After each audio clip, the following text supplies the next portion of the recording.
We are just in the second month of the year and we already are getting info on the iPhone 15 series that will be releasing later this year. Let's start with this. It's likely Apple might cancel the Plus model due to the low sales this year. The iPhone 15 series will get a 15, a 15 Pro and a 15 Ultra.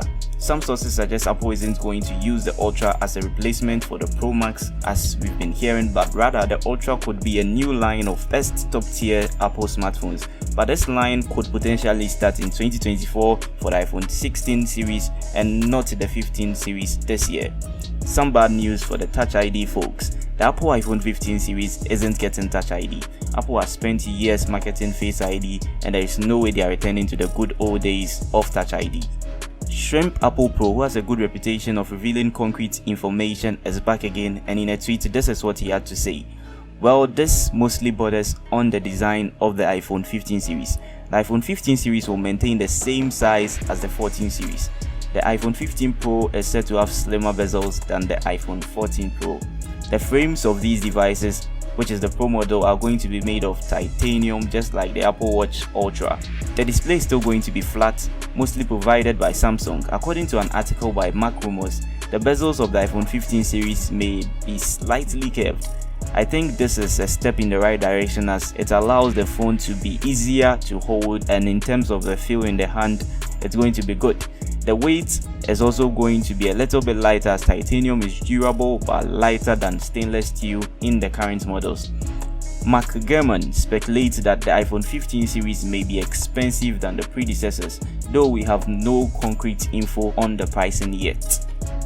The regular iPhone 15, though maintaining the same size, will be getting the new dynamic island that came with the Pro series last year. Apple is likely going to continue with the tradition they started last year. The regular iPhone 15 will get last year's chip, that is the chip from the Pro models, in this case the A16 Bionic chip.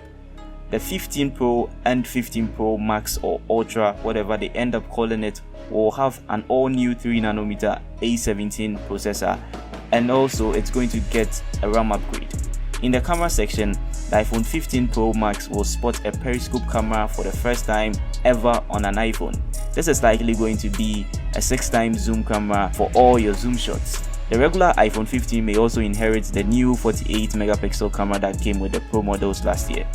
Solid state buttons are coming for the Pro models. Apple is going to replace the physical buttons with solid state buttons with additional haptic engines to give feedback emulating the feel of a button.